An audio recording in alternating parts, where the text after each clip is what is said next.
10 દિવસમાં તમે ન્યાય અપાવી શકશો?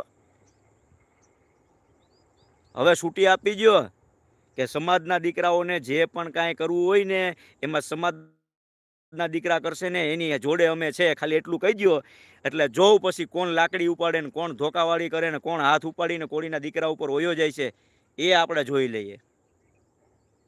અને ન્યા પણ તમારી ફાટશે, કેમ કે કોળીનો કોઈ પણ દીકરો કોઈ જગ્યા ઉપર જાશે, હાથ ઉપાડશે, બળા ઉપાડશે અને ઓલું કરશે ને તો ન્યાય તમે આમ અદબ વારીને ઊભી જાઓ. તમે ત્યાં દીકરાને ન્યાય નહીં અપાવો, કેમ કે જો આવું મર્ડર થઈ જાય એમાં તમે ન્યાય નથી અપાવવાના તો જ્યાં મારવા જાહે તમારા ખાતર અને સમાજ ઉપર જે અન્યાય થાય છે ને એના ખાતર મારવા જાહે ને ત્યાં પણ તમે ચૂપ બેસશો. ત્યાં પણ તમે કોઈ સમાજને ટેકો નહીં આપો. એવું નથી લાગતું કે તમે સમાજને ટેકો આપશો, સમાજના દીકરાને તમે સાથ અને સહકાર આપશો. અત્યારે જે સમાજની અંદર આવા બુટલેગરો છે, જે સમાજની અંદર આવા આવારા તત્વો છે,